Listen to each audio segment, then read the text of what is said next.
नमस्कार दोस्तों, पनवेल ये नाम तो कई सारी फिल्मों में आपने जरूर सुने होंगे। आज उसी पनवेल रेलवे स्टेशन में घटी हुई भयंकर भूतिया घटना की कहानी आपके सामने लेकर आ गया हूं। यह घटना ऐसी है ना, जिसे सुनने के बाद आप लोग सपने में भी वो गलती नहीं करेंगे जो होश और हवास में नीलेश नाम के उन व्यक्ति ने कर दिए थे। भाई नीलेश काफी समय से पनवेल रेलवे स्टेशन में मैकेनिकल वर्क संभालने का काम कर रहे थे और अब तक ऐसी कोई सिचुएशन नहीं उठी थी जो पिछले 3-4 दिन से इनके साथ उठ रही थी। ये नाइट शिफ्ट में होते थे ज्यादातर वहां पे, और क्या सिचुएशन नहीं उठी थी इतने सालों से जो 3-4 दिनों से उठ रही थी, मैं आपको डिटेल में बताता हूं। तो वैसे नीलेश, जैसा मैंने बताया, काफी समय से यहां पर थे, तो इनके काफी सारे दोस्त बन गए थे। और खासकर इनका काम कैसा था मैं बताऊं, कि जैसे कोई ट्रेन आई, अचानक से उस ट्रेन में कुछ मैकेनिकल पार्ट से जुड़ी हुई प्रॉब्लम आ गई, तो नीलेश जी तुरंत वहां पे उस ट्रेन के पास पहुंचेंगे, वो मैकेनिकल वर्क जो भी होगा उसको कंप्लीट करेंगे और ट्रेन नॉर्मली पहले की जैसे चल पाएगी। ऐसे अकेले नीलेश नहीं थे, इनके साथ 2-3 कर्मचारी और रहते थे। लेकिन जरा सोचिए, ऐसा प्रॉब्लम डेली किसी ट्रेन में आई, ये जरूरी है क्या? नहीं है। ये रहते तो थे, मतलब ये हर समय रेलवे स्टेशन में रहेंगे जरूर, लेकिन इनका काम हमेशा हर समय हो ये जरूरी नहीं। कुछ प्रॉब्लम हो गया तो अनाउंस होगा, या फिर इनका सीनियर इनको इन्फॉर्म करेगा और ये लोग अपना सामान अमान उठा के इंजन के पास, ट्रेन के पास पहुंचेंगे और उसमें सुधार करेंगे। ऐसा वाला सीन था। लेकिन 3-4 दिन से, जैसा मैंने आपको बताया, 3-4 दिन से कोई भी ट्रेन कुछ प्रॉब्लम क्रिएट ही नहीं कर रही थी। बढ़िया फ्लो चल रहा था ट्रेन का, कोई तकलीफ नहीं थी, कोई प्रॉब्लम नहीं थी। ठंड वाला मौसम था, सब अच्छा था, कुछ काम ही नहीं निकल रहा था। नाइट शिफ्ट में इनके दोस्त लोग आते थे, ये आते थे, मतलब इनके सहकर्मचारी, मैं दोस्त बोल रहा हूँ, इनके कोवर्कर्स आ गए, ये आ गए, बैठे हैं, बोर हो गए, सुबह हो गई, घर चले गए। एक आध झपकी भी मार ले रहे, 3-4 दिन से ऐसा हो गया। तो इनका एक दोस्त था, सुभाष नाम का। सुभाष का एक दोस्त रेलवे स्टेशन से थोड़ी आगे रहता था। वो दोस्त, सुभाष का दोस्त, बैचलर था। ठीक है, समझ रहे? मतलब नीलेश जी का एक सहकर्मचारी सुभाष, और सुभाष का दोस्त बिल्कुल पास में रहता है पनवेल रेलवे स्टेशन के। तो सुभाष ही नीलेश से क्या कहते हैं, अरे भाई नीलेश, 4-5 दिन हो गए यार, कुछ भी काम नहीं आ रहा है, पक जाते हैं बैठे बैठे, झपकी भी मार लेते हैं। आज एक काम करे क्या, थोड़ी पार्टी शार्टी कर ले क्या, रात में किसी को पता नहीं चलेगा। नीलेश जी बोलते, अरे भाई क्या बात कर रहे हैं यार भाई, वर्क प्लेस में, मतलब ड्यूटी में तू पीने की बात कर रहा है। सुभाष जी बोलते, अरे भाई हमको कौन सी ट्रेन चलाना है, तू क्यों टेंशन ले रहा है, कुछ प्रॉब्लम आएगी तो हम तो सॉल्व कर देंगे, इतने साल का एक्सपीरियंस है। हाँ, और वैसे भी कुछ नहीं हो रहा है आजकल, ट्रेन्स को एकदम स्मूथली चल रही है। आज का भी रूटीन देख के कुछ समझ में आएगा, कुछ प्रॉब्लम हुई क्या ट्रेन्स में? ये बोलते हैं, हाँ यार वैसे ठीक है, तेरा प्रेडिक्शन भी ठीक ही है, चले क्या? तो सुभाष जी बोलते, अरे मैं तो बोल ही रहा हूँ। तो इन्होंने अपने एक और दोस्त को पकड़ लिया, अपने सीनियर के पास गए ये तीनों लोग, और बोलते हैं कि हमको बहुत भूख लग गई है। आगे ही जो ढाबा है वो खुला रहता है रात भर, 12-12:30 बजे के आसपास की बात है। ये लोग अपने उसको सीनियर को बोल रहे हैं कि वो ढाबा रात भर खुला रहता है, हम वहाँ पे कुछ खा के आ जाएं क्या? अगर कोई ट्रेन आई, उसमें कुछ प्रॉब्लम रहे तो आप तुरंत फ़ोन करके बुला लेना। अब सीनियर इनको काफ़ी सालों से देख रहा है, काफ़ी साल से ये लोग वहाँ पर काम कर रहे हैं और पूरी लगन से काम कर रहे हैं, कुछ गड़बड़ नहीं किए। तो जब अच्छा रिकॉर्ड रहता है ना, तो सीनियर आपको थोड़ी सी छूट देते ही हैं। तो इनका सीनियर बोल देता है कि ठीक है भाई जाओ, लेकिन अगर मैं बुलाया तो तुरंत आना भागते हुए। ये बोलते हैं हाँ हाँ हाँ हम आ जाएंगे। और ये तीनों खुश होकर रेलवे स्टेशन से निकल गए। सुभाष का दोस्त बिल्कुल आगे ही रहता था, उसे घर पर गए। इस दोस्त के घर पे हमेशा बॉटल पड़ी रहती थी, उसे घर पर गए और किस्मत से उसी दिन दोस्त ने ना मटन भी बनाया था और मछली भी बनाया था। पता नहीं है कि ऐसा कोइंसिडेंस हुआ था, उसका भी मूडी था आज का, और वो थोड़ी बहुत चढ़ा के ही आराम कर रहा था। ये तीनों सुभाष के दोस्त के घर पर पहुंचे, दरवाज़ा ठोके। जैसे ही सुभाष का एकदम चढ़ा वाला हुलिया देखे तो लोग बोले, अरे तू तो पहले ही चढ़ा के बैठा है, हम भी चढ़ाने के लिए आए। तो बोलते, अरे आओ आओ, तुम्हारी किस्मत बहुत अच्छी है, आज मैंने गर्म वाली लाकर रखा हूँ। ठंडा वाला मौसम था आज, और शराब में भी वैरायटीज़ होती है, आपको पता होगा। तो एक शराब होती है जो पियो तो बॉडी में थोड़ी गर्मी आ जाती है। अब भाई जिन लोगों को समझता है वो लोग कमेंट सेक्शन में बता दो कौन सी शराब होगी, हाँ, तो लोगों को जानकारी भी मिल जाएगी आपका कमेंट देख के। तो सीन ये होता है कि वो बोलता है कि आज मैंने गर्म वाली ला कर रखा हूँ, आओ आओ बैठो। ये तीनों भी खुश हो गए। एक नई वाली बॉटल खुलती है और ये लोग पीना शीना शुरू करते हैं। मस्त मटन भी है, मस्त मछली भी है, अंडों का भी जुगाड़ हो गया था। इनका तो माहौल ऐसा सेट था कि मैं क्या बताऊं। 12 साढ़े 12 से लगभग 2 बजे के आसपास का समय हो गया। ये तीनों मस्त टुन्न हो गए। अब नीलेश जी बोलते हैं कि यार भाई सुभाष, सीनियर्स आपको फ़ोन कर और पूछ ले कोई तकलीफ़ तो नहीं है, पहुंचना तो नहीं है जल्दी से, थोड़ी ज़्यादा हो गई यार। सुभाष फ़ोन लगाता है, आवाज़ को संभालते हुए, सर जी हम थोड़ा दोस्त रहता है पास में, तो लेट गए थे उसके घर पर, कोई प्रॉब्लम तो नहीं है, ज़रूरत तो नहीं है किसी चीज़ की। सीनियर बोलता है नहीं नहीं नहीं, कुछ नहीं, तुम लोग लेटो, आराम करो, कुछ होगा, पास में ही तो है ना घर, मैं बुला लूँगा। Thank you so much sir, thank you so much. और थैंक यू सो मच बोल के सुभाष ने फ़ोन काट दिया। और ये तीनों खुश और इनका दोस्त भी खुश, जिसके घर पर ये लोग बैठे हुए हैं। भाई पूरा माहौल जमा हुआ है, मज़ा आ रहा है। बस फिर क्या था, थोड़ी ही देर में इन लोगों को आने लगी नींद ऐसी झपकी लगी है कि नीलेश जी को आई 1 नंबर।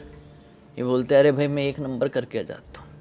दोस्त बोलता है कि बाथरूम में, बोलते नहीं यार बाथरूम में मज़ा नहीं आएगा, थोड़ा बहुत देर से अंदर ही अंदर बैठे, थोड़ी हवा में निकलता हूँ तो हवा लगेगी, थोड़ा माइंड फ्रेश होगा, बाहर से 1 नंबर करके आता हूँ, हल्का होके आता हूँ। बोले ठीक है। अब ये उठे नीलेश, बाहर की तरफ गए तो 4-5 घर हैं, घर के आसपास करना तो अच्छा नहीं लगता है, थोड़ी आगे ही बढ़ गए, एकदम रेलवे स्टेशन के करीब पहुँचे। वहाँ पे था एक पेड़ जामुन का, उस पेड़ के नीचे ये कर दिए 1 नंबर अपना पूरा। बस भाई, कहा जाता है कि जामुन के पेड़ में कुछ एनर्जीज़ का वास होता है। कई बार ये एनर्जीज़ पॉजिटिव भी होती है तो कई बार बड़ी ख़तरनाक तरीके से नेगेटिव भी। कहा जाता है कि कुछ पिशाचों का, कुछ बेतालों का और कुछ राक्षसों का भी कई बार जामुन के पेड़ में वास होता है। जी हाँ, आप मानो या ना मानो, कई जगहों पर ऐसा वर्णन मिलता है। तो बस इन्होंने उसके नीचे कर दिए। नशे में इनको समझ में नहीं आया, शराब भी पिए हुए थे, मटन भी खाए हुए थे, मछली भी थी, सब कुछ फुल सेट थे। वहाँ पे किए, ऐसा थूक भी दिए एक बार और आ गए और लेट गए। लेटे हैं, पाए कि सब सो चुके हैं, इनकी भी नींद लग गई। अब अप्रॉक्स 20-25 मिनट बाद इनका जो दोस्त था सुभाष, ज़ोर से खर्राटे मार रहा है, ज़ोर से खर्राटे। इनकी नींद डिस्टर्ब हुई, जागते हैं, बोलते सुभाष चुप कर यार। उसका मुंह बंद करने लगे सुभाष का, लेकिन सुभाष है कि मार ही रहा है, खर्राटे मार ही रहा है। इनकी नींद एकदम टूटने जैसी हो गई, सुभाष चुप ही नहीं कर रहा है।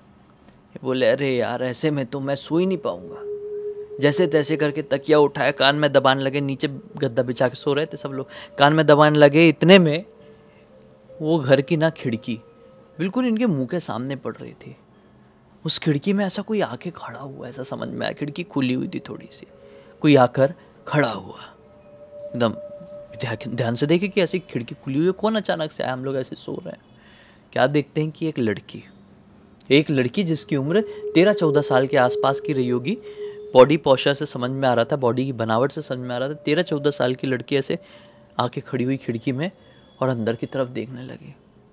चेहरा समझ में नहीं आ रहा था, रात का वक्त था, चढ़ी भी बहुत हुई थी, तो इनको लगा कि कौन है यार, हो सकता है कि आसपास के चौल की कोई लड़की होगी। इनको मन में ऐसा आया और ये उसको इग्नोर करके फिर सोने लगे।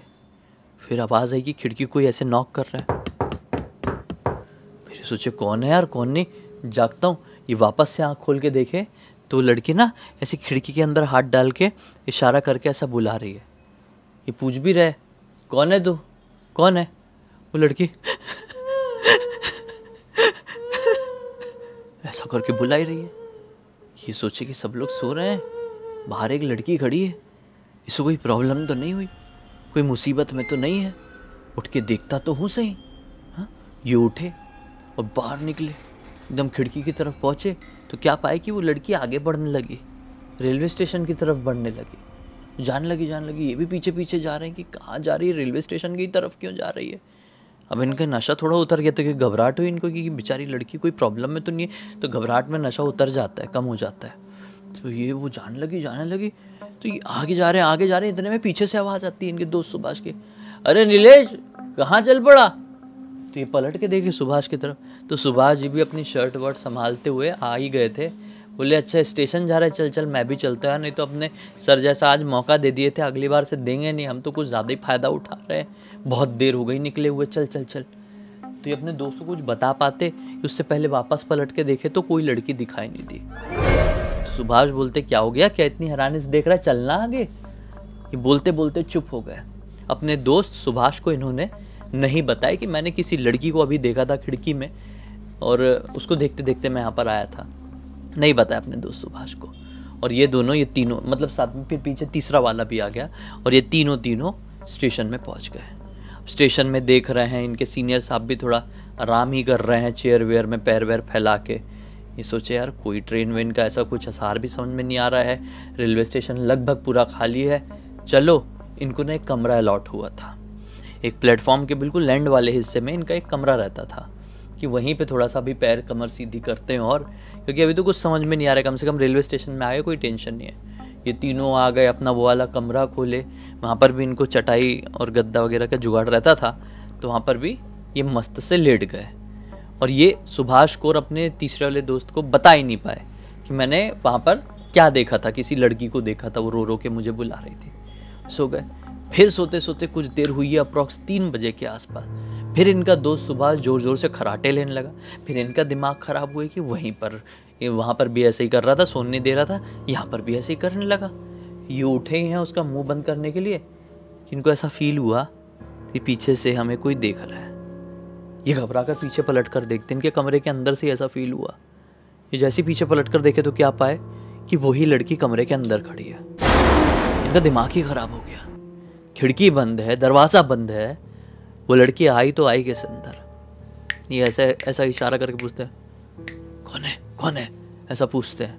ये भी डर गया ना अचानक से ऐसे ही, तो कौन है ऐसा पूछते हैं। हाँ, बॉडी लैंग्वेज भी थोड़ी सी ऐसी बहकी सी हो जाती शराब के नशे में। तो लड़की फिर रोने लगी और रोते रोते अब इनके कमरे से भी बाहर निकली। तो इनका दिमाग ही खराब हुआ, बोली है कौन। तो उठ के फिर बाहर निकले। अब जैसे ही बाहर पहुंचे तो फिर वो एकदम आउटर में जाने लगे। मैंने बोला ना, प्लेटफॉर्म के बिल्कुल एंड वाले हिस्से में ही इनका ये कमरा था और उस कमरे से बाहर निकल के लड़की बिल्कुल बाहर की तरफ जाने लगी। मतलब प्लेटफॉर्म से एकदम आगे आगे जाओ पटरी को पकड़ के तो कैसा आउटर सा एरिया मिल जाता है, तो उस तरफ बढ़ने लगी। तो ये भी आगे आगे आगे आगे जाने लगे। आगे जाने के बाद बिल्कुल ये रेलवे ट्रैक है, रेलवे ट्रैक में मतलब स्टेशन से काफ़ी आगे निकल गए, सीधी सीधी पटरी पकड़ के। थोड़ी आगे जाने के बाद एक बड़ा सा पेड़ था, उस पेड़ के पीछे की तरफ वो लड़की चली गई। बोले अरे ये इस पेड़ के पीछे क्यों चली गई मुझे बुलाते हुए। ये जैसे उस पेड़ के पीछे पहुंचे तो क्या पाते हैं, उस पेड़ के बिल्कुल नीचे एक ऐसी औरत बैठी हुई है जिसका ना आंख है, ना नाक है, ना मुंह है, ना कान है। ये पूरा प्लेन है, पूरा प्लेन, और उसका पूरा शरीर झुलसा हुआ है। साड़ी वाड़ी भी जो उसकी है वो भयंकर तरीके से जली हुई है और उस औरत के पास से बहुत ही गंदी स्मेल आ रही है। ये जैसी उसको देखे वो अजीब से ऐसी भड़बड़ा के उठी इनकी तरफ हमला करने के लिए। तो ये बहुत जोर से वहां से चिल्लाए और बहुत गंदी तरीके से भागे हैं। कहाँ भागे हैं, जहां पर ये इनका प्लेटफॉर्म है, जहां पर ये रेलवे स्टेशन है, उल्टे कदम बहुत तेजी से भागे। 1-2 जगह पैर भी फंस गया, बहुत बुरी तरीके से गिरे, लेकिन पलट कर नहीं देखे, बहुत तेजी से भागे भागे भागे भागे। अब इनकी हड़बड़ाहट में इनके मुंह से कुछ निकला तो इनके सीनियर तो वहाँ पे थे ही, एक्टिव थे उस समय। देख लिए कि नीलेश भागते हुए आ रहा है। तो बोले अरे नीलेश कहाँ से भागता हुआ आ रहा है, ठीक तो है ना, कुछ प्रॉब्लम, उधर किधर चले गया था तू। तो नीलेश अभी अपने जो सीनियर है उसको पूरी बात बताते हैं। सीनियर बोलता है अरे भाई आज अमावस्या की रात है, क्यों बाहर निकल रहे हो, क्यों हरकत कर रहे हो। और किसी जामुन के पेड़ के नीचे 1 नंबर किया जाता है कि अमावस्या की रात को। इतने बड़े बड़े मैच्योर्ड लड़के हो तुम लोग, तुमको खुद को समझ होना चाहिए, इतना दिमाग होना चाहिए। बस भाई उस समय तो इन्होंने एक्सपीरियंस कर लिए, लेकिन उसके बाद से इन्होंने कसम खा ली कि ऐसी कोई गलती लाइफ में नहीं करेंगे, क्योंकि उस दिन तो बच गए। हमेशा बच जाए ऐसी किस्मत अच्छी नहीं होती है सबकी। इस पूरी घटना की जानकारी मुझे नीलेश जी ने ही इंस्टाग्राम पर लिख कर भेजे। बोले पूरी दुनिया को बताओ, सीख दो, सबक दो कि ड्रिंक विंक करते हैं तो अपनी रिस्क में करो, समझदारी से करो, और ज़्यादा कोई ऐसी हरकत मत करो कि आपको ही प्रॉब्लम हो जाए और आपके कारण किसी और को भी। इसी एक नोट के साथ इस कहानी का बंद कर देते हैं। अब तक इस वीडियो को देख लेते तो लाइक ज़रूर कर देना, चैनल को सब्सक्राइब करके बेल आइकन दबा के ऑल के ऑप्शन में क्लिक करना, और इंस्टाग्राम की लिंक वीडियो के डिस्क्रिप्शन बॉक्स में मिल जाएगी, वहाँ पे जुड़ जाना। और आपके पास भी ऐसी कोई कहानी, टॉपिक या जानकारी हो तो लिख भेजना, हो सकता है हमारा अगला वीडियो कल आपके हिसाब से बन रहा हो। तो चलिए कल फिर से मिलते हैं, तब तक के लिए बहुत बहुत धन्यवाद। आपका दिन शुभ हो।